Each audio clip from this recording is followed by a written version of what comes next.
everybody. Today I'm here to talk to you guys about my Spookathon Wrap Up. So if you weren't aware, I participated in the Spookathon this year, which is a readathon that happens every year in September. I want to say this is either the second or the third one. This is my first time participating in it. A video on my TBR letting you know which books I picked out for the Spookathon, which I'll leave right here. And I just uploaded my Spookathon vlog where I literally vlogged the entire week. It was boring, I'm not gonna lie to you guys, and it's very long for some reason. It's almost like 30 minutes, so it's a lengthy one, but it just really sums up my reading week as a whole and also dives into my personal life, like showing you what I do every day and family stuff. And if you want to check it out, I'll leave it right here. But yeah, those are two videos related to the Spookathon. Now I will be officially wrapping it up. In my vlog, I talk about what I read, but today I'm going to really flesh out how many pages I read, what challenges I accomplished, and things like that. So I'm going to do this video is there were 5 challenges in the Spookathon, so I'm going to go through each challenge, letting you know which book I picked out and whether I accomplished in reading that book or not, letting you know the page count of each book and overall my page total for the entire week. So the first challenge was to read a thriller. The book I picked out in my TBR was Lies She Told by Kate Houlihan, and I did accomplish in reading this. It was 304 pages. This is all about a woman that's actually a writer, and she's actually writing a thriller novel herself. So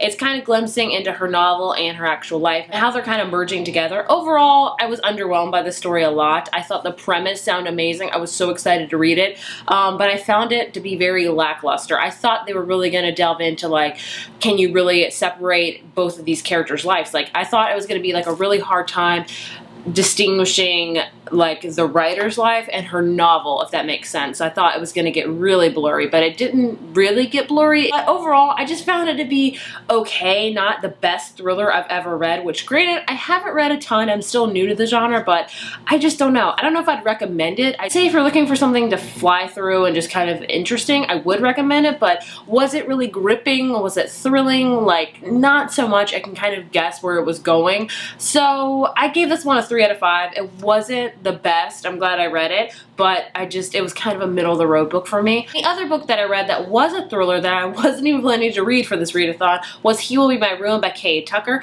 I had actually started this before the Spookathon began, and I read 100 pages of it. So I technically read 240 pages of this one. This is another thriller. It's a new adult one, I will say. It's all about this woman that commits suicide, and it's about her best friend who comes into town to like kind of take care of her estate and things like that. And she learns that maybe she did not commit suicide after all, that somebody actually murdered her. And this one was another kind of middle of the road for me. I will say it's new adult. There are a lot of sexual scenes in this book, like more than I was expecting. And the like mystery aspect wasn't so gripping. I felt like I guessed it, then I didn't guess it, then I guessed it again.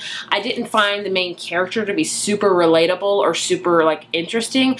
Overall, it was a decent one. I'd say out of the two, I was much more interested in this storyline and what was going on and learning more about the woman's secrets and things like that. But overall, again, like kind of a middle of the road book for me. So those are the 2 thrillers that I read. So like I said, the first one was 304 pages. I read 240 pages of this one. The next challenge was to read a book with a spooky word in the title, and the book I had originally picked out for this challenge was The Graveyard Book by Neil Gaiman. I got the illustrated version. I've since returned it to the library. I read 40 pages of it, which I'm not counting, by the way, because that's just how I am, I suppose, and I wasn't really feeling it. It didn't feel like my type of a graphic novel book. I don't know if that's because the book's actually supposed to be a book and they adapted it to an illustrated novel, so maybe I picked up the wrong one. Maybe I would prefer the actual book instead of the illustrated version, but I feel very bad saying this because a ton of people love The Graveyard Book, and I just was not feeling it. I feel like it was going to be much more deeper than I thought it was going to be. I was just looking for kind of a spooky book, but I think Neil Gaiman goes a little bit deeper into things like that, so I don't know. Let me know if I'm not alone with that. So I obviously did not read the book for that challenge, but I mean, I don't know, read a book with a spooky word in the title. This is going to be stretching it. I'm just going to go with Lies She Told. Lies, that's a spooky word, right? Because when I think of lies, I think they're scary. I mean, they really are when you just get into it. So this is really stretching, but we're just going to go for it. So that's yeah, I didn't read it. I feel horrible. The next challenge was to read a book based on a childhood fear. Again, I picked the Graveyard Book for this one as well as Doubling Up, but I didn't read that one. Luckily enough, I had another one that kind of fit in with that. My pick is Through the Woods by Emily Carroll. Woods definitely frighten me. They still frighten me this day. Like, not like I can walk in the woods daytime, but when it gets nighttime, like, no. No, no, no, no, no. So I'm gonna use this one for that. This is another graphic novel. It's 208 pages. This is 5 like just creepy kind of tales. This is my favorite book I read out of the whole readathon. I really enjoyed this much more than I thought I was going to. They are 5 spooky stories, but they're not necessarily scary, I would say.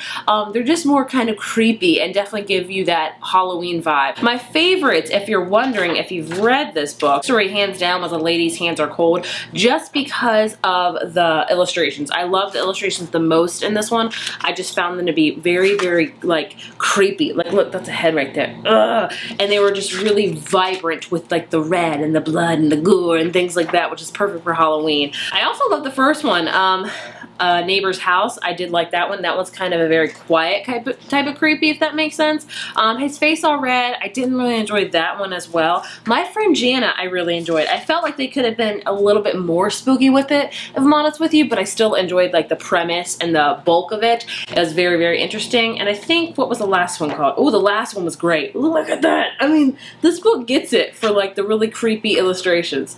All kind of like, I think, have deeper meanings to them. And they also have kind of an introduction and a conclusion, which are also great. So out of all of these, I would recommend this one the most. I think this is perfect to read near Halloween.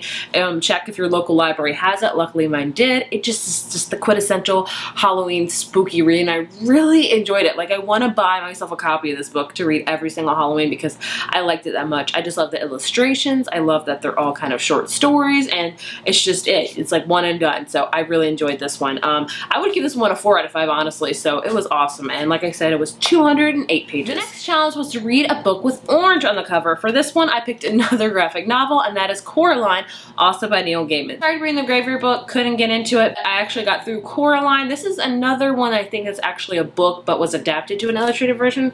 I think, I'm not sure on it, but there's the orange right there, if you can see it actually on the title. This one was okay. I wanted to love it more.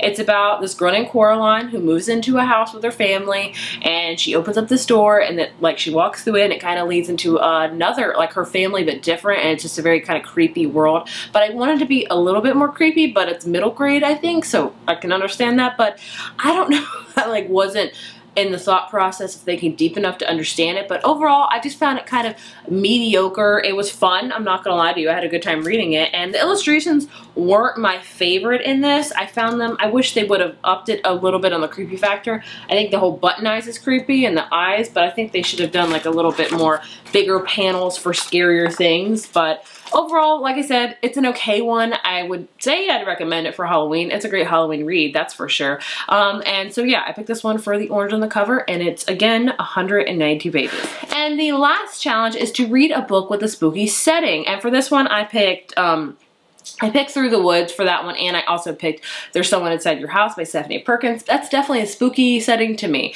So this is the last book I read for this Spookathon, and I thought I was going to hate this book, just to forewarn. I have been hearing so many mixed reviews about this book, it's insane. So I went into it thinking, I'm going to hate every single bit of this book. But I came out thinking, it was okay. It wasn't the best thing I've ever read, but it wasn't the worst. This is about a kind of killer that's on the loose in like this high school, and random students are ending up dead in these really gruesome ways. I'd say if you take the movie I Know What You Did Last Summer and Scream and put it in a book, boom, you will have There's Someone Inside Your House. So Stephanie Perkins, if you didn't know, also wrote Anne and the French Kiss, Lola and the Boy Next Door, really cute and fluffy things. This is her first foray into like YA horror, and I think she did good with it. I think you can definitely tell she's a contemporary writer. Was it scary at all? Not a ton. There were some really gruesome scenes in it. I was like, ugh. But Overall, I felt the characters could have been fleshed out a little bit more. There's also our main character. She had this huge, dark, foreboding secret the whole book, and you're like, oh, what happened? What happened in your past? And the whole book's in suspense, like, they found out what I did. Oh, am I gonna survive? And when you finally figure out, it's kind of bad. I will say there's trigger warnings with severe bullying, hazing, with murders and stuff like that, so just so you're aware of it. I just didn't like that they were hinting at this huge, dark secret to pass this whole entire time. It was a good time reading it though. You will find out, I don't know if this is spoiling or not, I don't know, who the killer is very early on, which I felt like it kind of took away from my whole reading experience with this book. I kind of wish you found out a little bit later in the book, but overall it was average. It wasn't as bad as I was expecting. I'll just say that much. So I give it a 3 out of 5. Again, just kind of a middle of the road book for me. It's a YA, so I'd recommend it if you're a Stephanie Perkins fan, if you're interested to see her write in a completely different genre, but if you're like looking for something really gripping and horror-filled and things like that, maybe skip on it. This was 287 pages, by the way. So there you have it. I read 5 books for the Spookathon, which is exactly what I was planning to read. Only one I didn't get to that I wanted to get to that was on my TBR was the Graveyard book, but I'm glad I substituted in He Will Be My Ruin. So I accomplished all the challenges, I believe, and I accomplished the 5 books. So I am very happy with that. I will say they weren't the best books I've ever read. None of them were 5 stars by any means. None of them wowed me, but great reading week, which I'm glad because this month has kind of been a roller coaster with reading. I've only really read 2 books before this, so hopefully this will get my reading right on track and I'll get reading a ton. Overall, my page count, I read 1,231 pages in 1 week, which is pretty good for me, so I feel very accomplished with that. I also feel like I'm not burnt out like I did with Booktubeathon. I read 7 books in a week that week, which is great, but that really takes a toll on you. For me personally.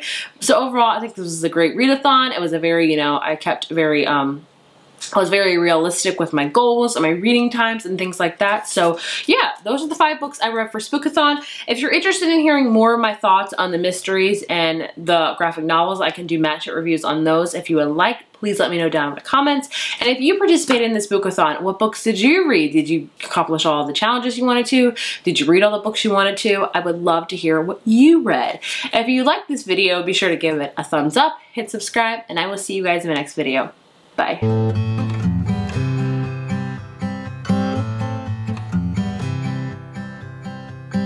Breathe in, come closer.